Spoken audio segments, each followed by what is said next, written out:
நாட்டுக்காக உழைப்பதற்கே அண்ணா பிறந்தார்.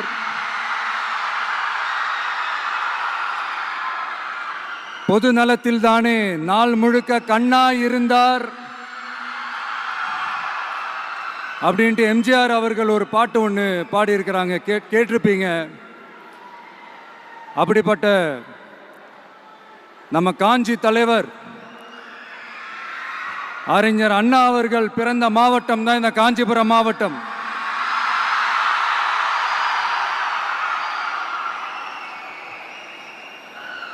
தன்னுடைய வழிகாட்டின்றதுனாலேயே தான் ஆரம்பிச்ச கட்சியினுடைய கொடியில அறிஞர் அண்ணா அவர்களை வச்சவர் எம்ஜிஆர். ஆனா அறிஞர் அண்ணா அவர்கள் ஆரம்பிச்ச அந்த கட்சியை அதுக்கப்புறம் கைப்பற்றினவங்க என்னெல்லாம் பண்றாங்கன்னு நான் சொல்லிதான் உங்களுக்கு தெரியணுமா என்ன? மக்களே, உங்களுக்கு தான் அது நல்லா தெரியுமே.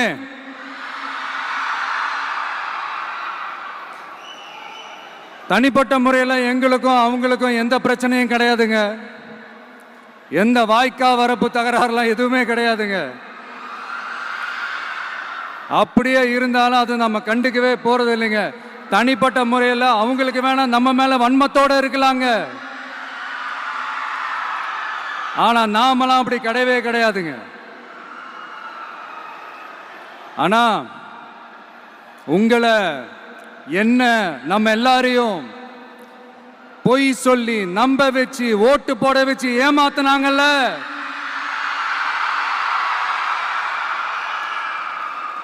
அப்படி ஏமாத்தி ஆட்சிக்கு வந்து நல்லது செய்யற மாதிரி நடிக்கிறாங்கல்ல, நாடகம் ஆடுறாங்கல்ல,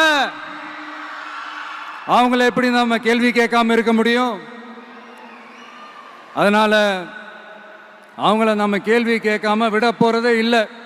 இதையே நான் காஞ்சிபுரம் மாவட்டத்தில் இருந்து நான் சொல்றேன்னா, தெரிஞ்சோ தெரியாமலோ இந்த மாவட்டத்துக்கும் நமக்கும் ஆட்டோமேட்டிக்காவே ஒரு கனெக்ஷன் ஒன்று ஏற்படுதுங்க.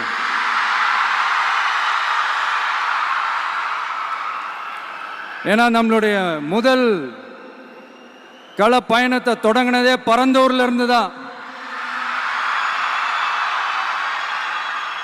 பரந்தூருக்கு போய் அந்த மண்ணில் நின்று அந்த மக்களுக்காக கேள்வி கேட்டதும் இதே அண்ணா அவர்கள் பிறந்த காஞ்சிபுரம் மாவட்டம் தான். இன்னைக்கு ஒரு பெரிய மனவேதனைக்கு அப்புறம் இந்த மக்கள் சந்திப்பு நிகழ்ச்சிக்கு வந்திருக்கிறதும் அதே அண்ணா அவர்கள் பிறந்த காஞ்சிபுரம் மாவட்டம் தான்.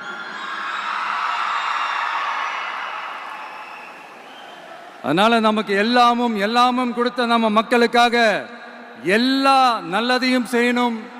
அதுவும் சட்டப்பூர்வமாக செய்யணும், அங்கீகாரத்தோட செய்யணும், அதிகாரப்பூர்வமாக செய்யணும், ஒட்டுமொத்த தமிழ்நாட்டு மக்களுக்கும் செய்யணும், ஒரே மாதிரி செய்யணும், ஒரே எண்ணத்தோட செய்யணும். அந்த ஒரே லட்சியத்தோட தான் நாம் அரசியலுக்கே வந்திருக்கிறோம். அதனாலதான் மக்களிடம் செல் அப்படின்னு சொன்ன அண்ணாவை கையில் எடுத்தோம். அவங்க சொன்ன மாதிரி மக்களை நோக்கி போறோம். ஆனா மக்களிடம் செல்னு சொன்ன அண்ணாவை மறந்தது யாரு? கொள்கையா? அதனப்பா கிலோ என்ன விலை என்னன்னு கேட்கிற அளவுக்கு அப்படி ஒரு கட்சியை ஒன்று நடத்திக்கிட்டு அந்த கட்சியினுடைய தலைவர் தமிழ்நாட்டு முதல்வர் சொல்றாரு, நமக்கு கொள்கை இல்லையா? எப்படி? நமக்கு கொள்கை இல்லையா? பிறப்புக்கும் எல்லா உயிருக்கும்னு ஒரு அடிப்படை கோட்பாட்டை நம்ம கட்சியினுடைய ஒரு முக்கிய கோட்பாட்டை அறிவிச்ச நமக்கு கொள்கை இல்லையா? எல்லாருக்கும் எல்லாமும் கிடைக்கணும், சமூக நீதி கிடைக்கணும், அந்த சமூக நீதி உண்மையான சமூக நீதியா இருக்கணும், சாதி வாரி கணக்கெடுப்பு நடத்தணும்னு ரொம்ப ஸ்ட்ராங்கா சொன்ன நமக்கு கொள்கை இல்லையா? CAA அறிவிச்சதுக்கு அப்புறம் அப்ப நம்ம கட்சி ஆரம்பிக்கிறதுக்கு முன்னாடியே எதிர்த்த நமக்கு கொள்கை இல்லையா? வகுப்பு சட்டத்தை எதிர்த்து உச்ச நீதிமன்றத்துக்கு முதல்ல போன நமக்கு கொள்கை இல்லையா? நீட்ட வந்தா ஒழிச்சிருவேன், நீட்ட வந்தா அழிச்சிருவேன், ஆட்சிக்கு வந்தவனே ரத்து செய்யறதே நீட்ட தான், அப்படி இப்படின்னு கதையெல்லாம் விடாம கல்விய மாநில பட்டியலில் சேர்க்கணும்னு சொன்னதோட மட்டும் இல்லாம அதுக்கு ஒரு இடைக்கால தீர்வை சொன்ன நமக்கு கொள்கை இல்லையா? சமத்துவம் சம வாய்ப்புன்னு ரொம்ப ஸ்ட்ராங்கா சொன்ன நமக்கு கொள்கை இல்லையா? இப்படி கொள்கையை வெறும் பேச்சில மட்டுமே பேசிக்கிட்டு எல்லா கொள்கையும் அண்டர் கிரவுண்ட்ல அடக்கி வச்சுக்கிட்டு என்னமோ இவங்களுக்கு மட்டும்தான் எல்லா கொள்கையும் குத்தகைக்கு எடுத்த மாதிரி. இவங்க கொள்கையே கொள்ளை தானே. எப்படி? இவங்க கொள்கையே கொள்ளை தானே. இதெல்லாம் மக்களுக்கு யாருக்கும் தெரியாதுன்னு நினைச்சிட்டு இருக்கீங்களா? எங்க கட்சி ஒன்றும் சங்கரமணம் இல்லைன்னு சொன்னது யாரு? யார் சொன்னாங்க? ஏன் சொன்னாங்க? எதுக்கு சொன்னாங்க? இப்போ உங்க கட்சியில என்ன நடந்துகிட்டு இருக்குது அதையும் கொஞ்சம் யோசிச்சு பாருங்க, இதையும் கொஞ்சம் யோசிச்சு பாருங்க.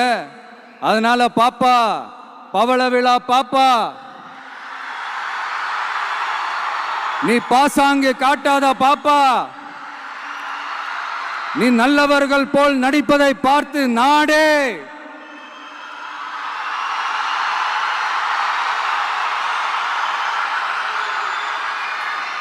பாப்பான்னு சொன்னோம். அப்ப கூட பாத்தீங்கன்னா பாப்பான்றது ரொம்ப ஆசையா பாசமா சாஃப்டா தான் சொன்னோம். அதையே நீங்க அதிர்ச்சியா எடுத்துக்கிட்டீங்கன்னா அதுக்கு நாங்க என்ன பண்றது?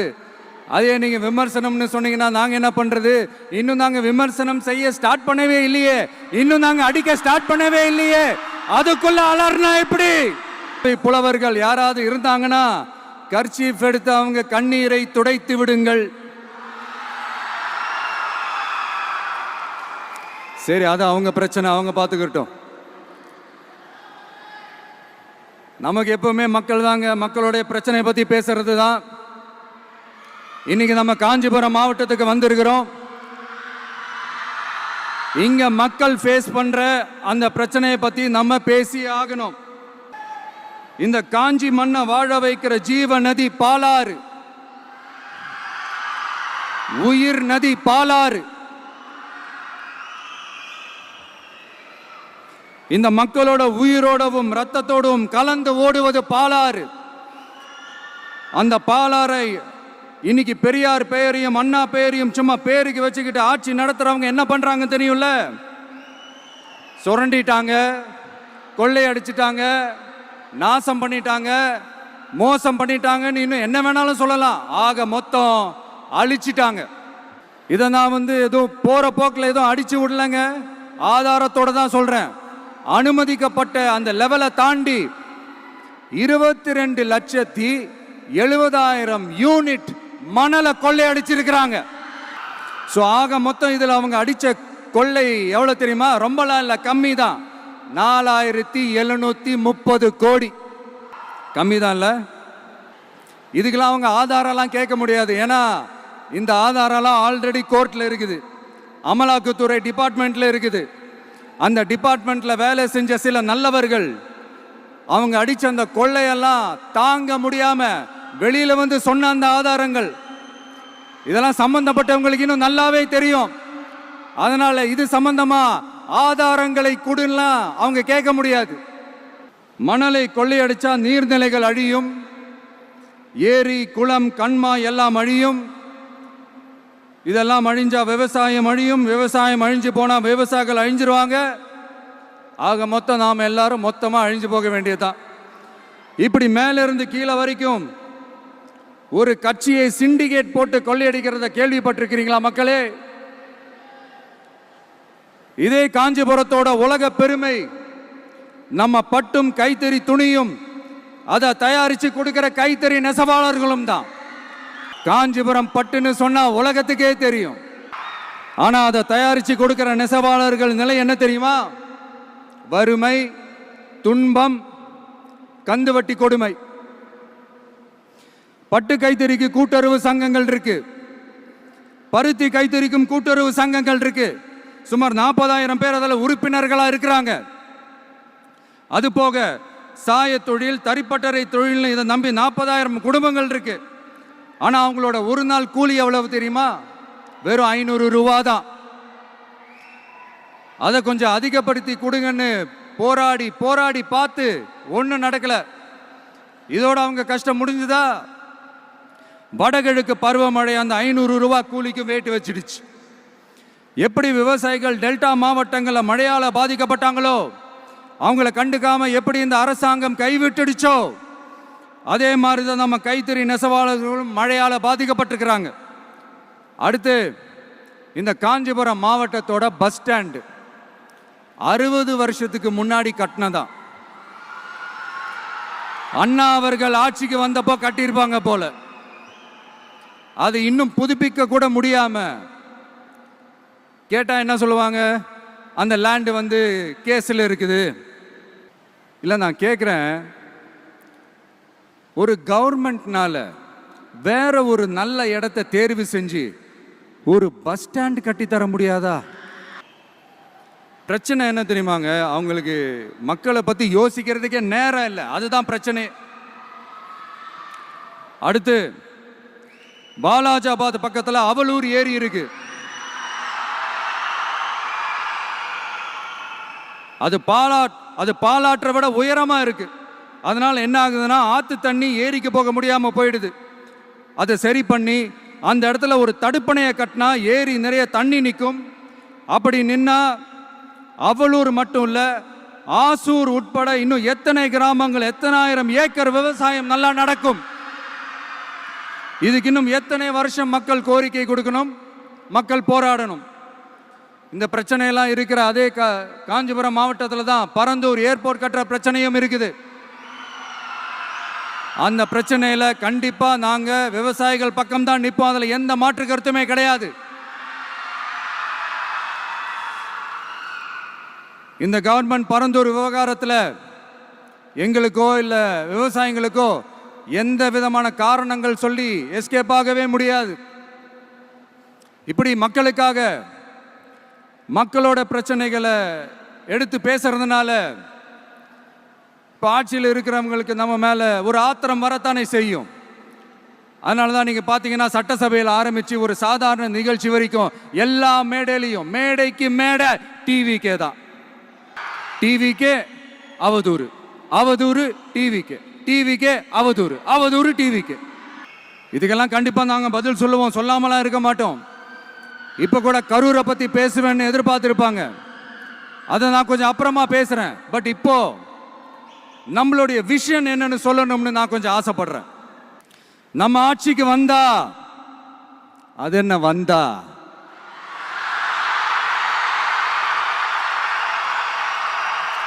வருவோம். மக்கள் கண்டிப்பா நம்மளை வர வைப்பாங்க.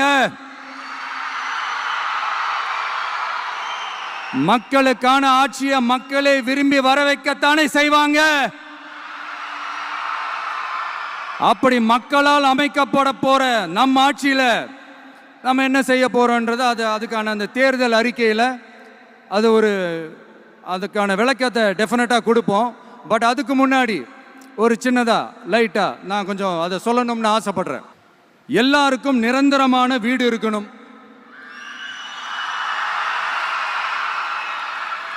ஒவ்வொரு வீட்டுக்கும் ஒரு மோட்டார் சைக்கிள் வாகனம் உறுதியா இருக்கணும்.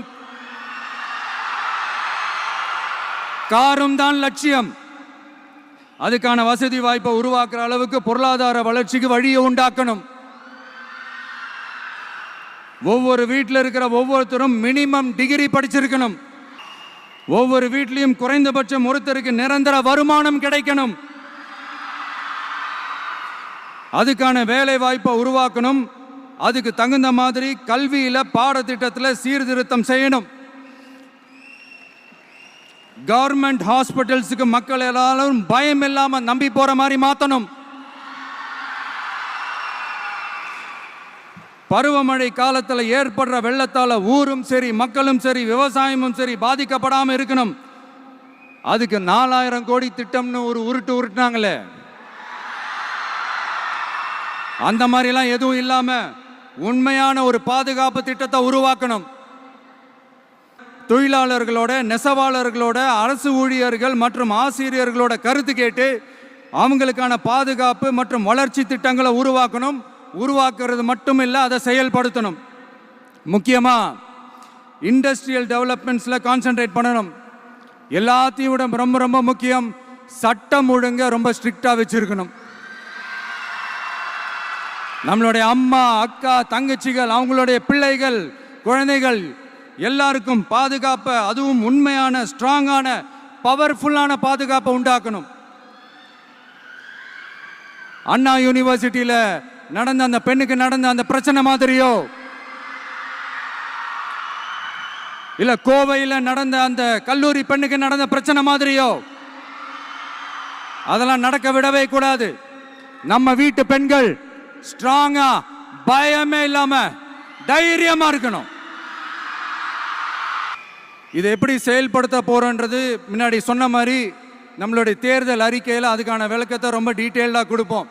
நான் சும்மா மற்றவங்க மாதிரி அவங்கள மாதிரி எல்லாத்தையும் அடிச்சு விட்டுட்டு ஏமாத்துற வேலையெல்லாம் இங்கே கிடையாது நம்ம கிட்ட. நான் மறுபடியும் சொல்றேன், நம்ம அரசியலுக்கு வந்தது உங்களுக்கு நல்லது நல்லது நல்லது மட்டுமே செய்யறது தான். எங்களுக்கு வேற எந்த அஜெண்டாவும் கிடையாது. அதனால தான் பார்த்தீங்கன்னா கொள்கை எதிரி யாரு, அரசியல் எதிரி யாருன்னு திட்டவட்டமாக சொல்லிட்டு அது வெளியே சொல்லிட்டு களத்துக்கு வந்திருக்கிறோம். அதில் எந்த விதமான குழப்பமோ எந்த விதமான ஊசலாட்டமோ எதுவுமே இருக்க போறதில்ல. இந்த விஜய் சும்மா எதையும் சொல்ல மாட்டான்.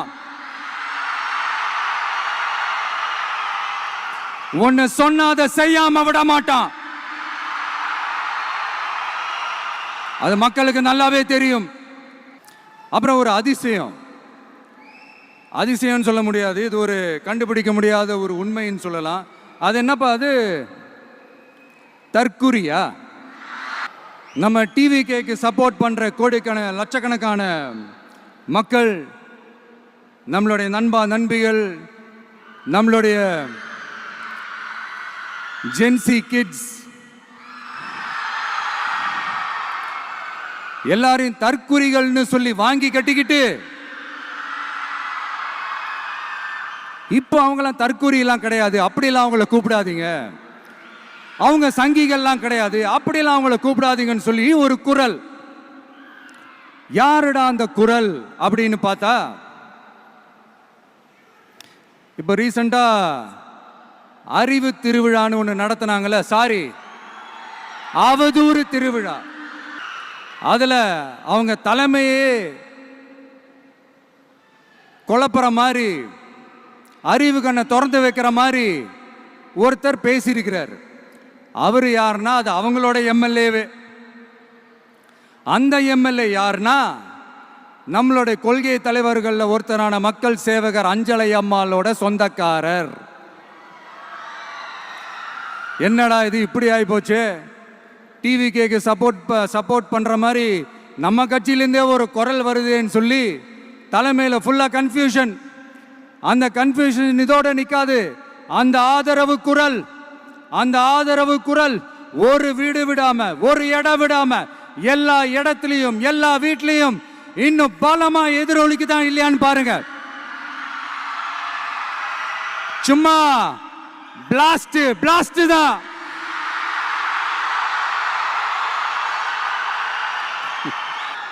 இது இன்னைக்கு நேத்தெல்லாம் நடக்கலைங்க, 1972 நடந்து முடிஞ்சிருச்சு. எப்போ எம்ஜிஆர் அவர்கள் கட்சி ஆரம்பிச்சாங்களோ அப்பவே அது ஒரு கூத்தாடி கட்சி. எப்போ எம்ஜிஆர் அவர்களுக்கு பின்னாடி அத்தனை மக்கள் திரண்டு நின்னாங்களோ அப்பவே அது ஒரு கூத்தாடி கும்பல். நடிகர் கட்சின்னு சொன்ன ஒருத்தர் அதுக்கப்புறம் எம்ஜிஆர் கூடயே போய் சேர்ந்துட்டாரு. இன்னொருத்தர், இவரெல்லாம் ஒரு ரவுண்டு தாங்க வருவாரு, ரெண்டாவது ரவுண்ட்லாம் காணாம போயிடுவார்னு சொல்ல இன்னொருத்தர் அதுக்கப்புறம் போய் எம்ஜிஆர் கிட்டே போய் சேர்ந்துட்டார். ஸோ இந்த மாதிரி இவங்க ரெண்டு பேர் மட்டும் இல்லை, ஒட்டுமொத்த தமிழ்நாட்டு மக்களும் எம்ஜிஆர் அவர்கள் கூட தானே போய் சேர்ந்தாங்க.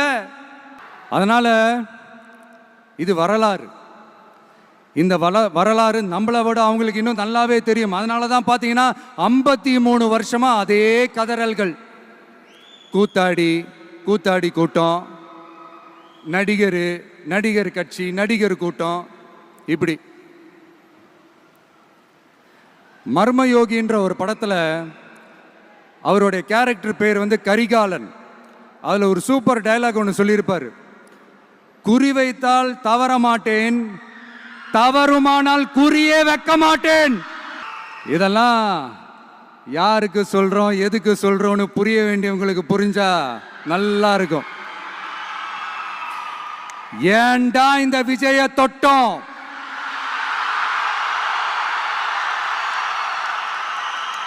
ஏண்டா விஜய் கூட இருக்கிற அந்த மக்களை தொட்டோம் நினைச்சு நினைச்சு நினைச்சு ஃபீல் பண்ண போறீங்க. அப்புறம் நமக்கு இந்த அரசியல் புரிதல்லாம் இல்லை, அது இல்லை, இது இல்லை. அப்புறம் நான் கேட்குறேன், மக்கள் எல்லாரும் உங்களுக்கு தற்குறிகளா? அதே மக்களோட ஓட்டு வாங்க போற நாம தற்குறிகள்னா, அப்ப இவ்வளவு நாள் அதே மக்கள் கிட்ட இருந்தானே நீங்க ஓட்டு வாங்கிட்டு இருந்தீங்க. அப்ப நீங்க அந்த மக்களுக்கு நீங்க காட்டுற மரியாதையும் நன்றியும் இதுதானா? ஒன்று மட்டும் சொல்றேன், எழுதி வச்சுக்கோங்க. இந்த தற்குறின்னு சொல்றீங்கல்ல, இந்த தற்குறிகள்லாம் ஒன்னா சேர்ந்துதான் வாழ்நாள் பூரா விடையை கண்டுபிடிக்காத முடியாத அளவுக்கு உங்க அரசியலே ஒரு கேள்விக்குறியாக்க போறாங்க. இவங்கெல்லாம் யாரும் இங்க தற்குறிகள்லாம் கிடையாது.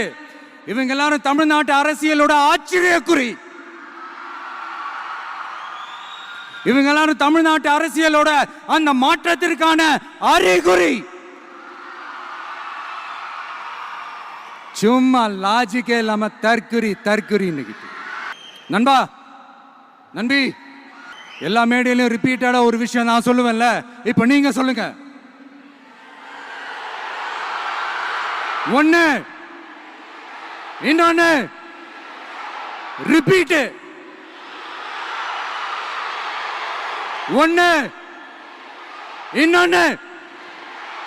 இந்த போட்டி எப்படி இருக்க போகுதுன்னா, மக்களோட மக்களா நிக்கிற நமக்காக மக்களே டிசைட் பண்ணி போறாங்க. My dear sir, my dear uncle,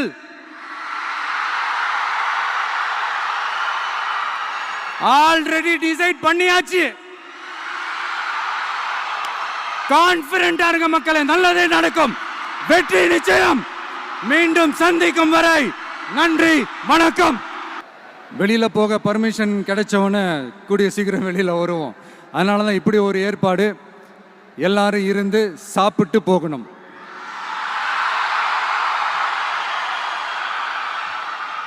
நன்றி, வணக்கம். சொல்ல மறந்துட்டேன், என் நெஞ்சில் குடியிருக்கும்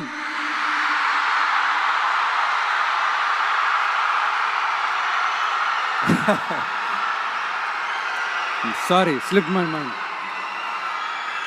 தேங்க்யூ. மீண்டும் சந்திக்கும் வரை நன்றி, வணக்கம்.